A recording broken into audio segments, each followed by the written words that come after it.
President Joe Biden is facing a fresh challenge to his oft-repeated commitment to diversity in his administration. President Joe Biden is facing a fresh challenge to his oft-repeated commitment to diversity in his administration, assembling a diplomatic corps that gives a nod to key political allies and donors while staying true to a campaign pledge to appoint ambassadors who look like America. More than 3 months into his administration, Biden has put forward just 11 ambassador nominations and has more than 80 such slots to fill around the globe. Administration officials this week signaled that Biden is ready to ramp up ambassador nominations as the president prepares for foreign travel and turns greater attention to global efforts to fight the coronavirus. Lobbying has intensified for more sought-after ambassadorial postings, including dozens of assignments that past presidents often dispensed as rewards to political allies and top donors. Those appointments often come with an expectation that the appointees can foot the bill for entertaining on behalf of the United States in pricey, high-profile capitals. But as he did with the assembling of his cabinet and hiring top advisors, Biden is putting a premium on broadening representation in what historically has been one of the least diverse areas of government, White House officials say. The president looks to ensuring that the people representing him, not just in the United States, but around the world, represent the diversity of the country, White House Press Secretary Jen Psaki told reporters this week. Presidents on both sides of the aisle have rewarded donors and key supporters with a significant slice of sought-after ambassadorships. About 44% of Donald Trump's ambassadorial appointments were political appointees, compared with 31% for Barack Obama and 32% for George W. Bush, according to the American Foreign Service Association. Biden hopes to keep political appointments to about 30% of ambassador picks, according to an administration official who spoke on the condition of anonymity to talk about internal discussions. Most political appointees from the donor class, a small population that's made up of predominantly white men, have little impact on foreign policy. Occasionally, they have been the source of presidential headaches. Trump's appointees included hotelier and $1 million inaugural contributor Gordon Sondland, who served as chief envoy to the European Union. Sondland provided unflattering testimony about Trump during his first impeachment, which centered on allegations Trump sought help from Ukrainian authorities to undermine Biden ahead of the 2020 presidential election. Sondland was later fired by Trump. Trump donor turned envoy Jeffrey Ross Gunter left locals in relatively crime-free Reykjavik, Iceland, aghast over his request to hire armed bodyguards. In Britain, Ambassador Robert Woody Johnson faced accusations he tried to steer golf's British Open toward a Trump resort in Scotland and made racist and sexist comments. In 2014, the American Foreign Service Association called for new guidelines to ensure that ambassadors meet certain qualifications for top diplomatic posts after a series of embarrassing confirmation hearings involving top Obama fundraisers. At least 3 of Obama's nominees, for Norway, Argentina and Iceland, acknowledged during confirmation hearings that they had never been to the nations where they would serve. Another big Obama donor, Cynthia Strum, had a 1-year tour in Luxembourg that was fraught with personality conflicts, verbal abuse and questionable expenditures on travel, wine and liquor, according to an internal State Department report. So far, Biden has made 2 political appointments, retired career Foreign Service Officer Linda Thomas Greenfield for Union Ambassador and Obama-era Deputy Labor Secretary Christopher Lu for another ambassadorial ranked position at the Union. Thomas Greenfield is black, and Lu, who is awaiting Senate confirmation, is Asian American. His other 9 nominees are all longtime career Foreign Service officers, picked to head up diplomatic missions in Algeria, Angola, Bahrain, Cameroon, Lesotho, Republic of Congo, Senegal, Somalia and Vietnam.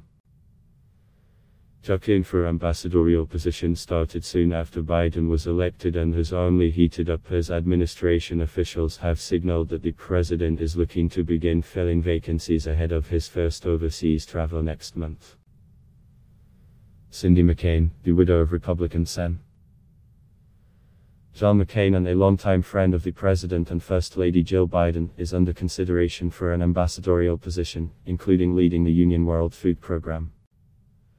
Rahm Emanuel, the former Chicago mayor, Illinois congressman and Obama chief of staff, is in contention to serve as ambassador to Japan after being passed up for the role of transportation secretary, according to people familiar with the ongoing deliberations who spoke on the condition of anonymity to discuss personnel matters.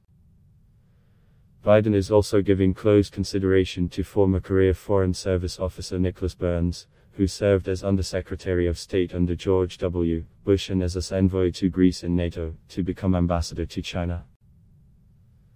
Thomas Nides, a former Deputy Secretary of State in the Obama administration, and Robert Wexler, a former Democratic congressman from Florida, are under consideration for ambassador to Israel.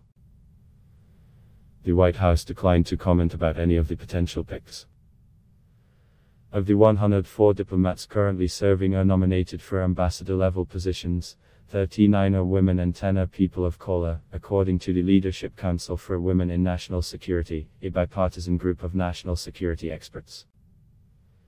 A group of more than 30 former female-less ambassadors, in an open letter organized by the Leadership Council and Women Ambassadors Serving America, urged Biden to prioritize gender parity in his selections for ambassadorships and other high-level national security positions. As you build out your diplomatic leadership, we hope you will pay attention to growing allies within the US government who will also focus upon the diversity America's representatives to the world should demonstrate, the former ambassadors told Biden. During the transition, Reps. Veronica Escobar and Joaquin Castro, both Texas Democrats, wrote a joint letter to Secretary of State Antony Blinken urging the administration to address the persistence of grave disparities in racial and ethnic minority representation in the Foreign Service. To that end, the State Department last month appointed veteran diplomat Gina Abercrombie Winstanley as its first Chief Diversity and Inclusion Officer. Abercrombie Winstanley will be the point person in a department-wide effort to bolster recruitment, retention and promotion of minority Foreign Service officers. Blinken, in announcing her appointment, noted the alarming lack of diversity at the highest levels of the State Department during the Trump administration, but said the issue runs much deeper. The truth is this problem is as old as the department itself, he said. As a candidate, Biden declined to rule out appointing political donors to ambassadorships or other posts if he was elected. But he pledged his nominees would be the best people for their posts.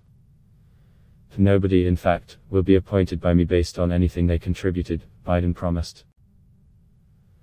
Ronald Newman, a former ambassador to Afghanistan, Algeria and Bahrain, said Biden's team has made progress in the early going in diversifying the upper ranks of the State Department.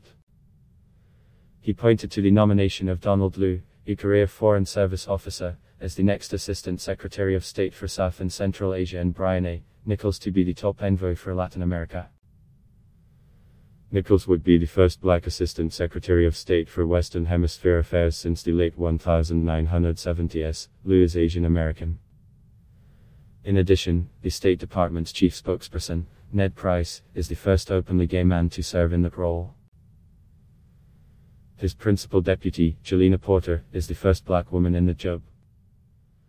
I think the administration is finding a good balance of experienced, accomplished career Foreign Service officers coming from diverse backgrounds, said Newman, who heads the American Academy of Diplomacy.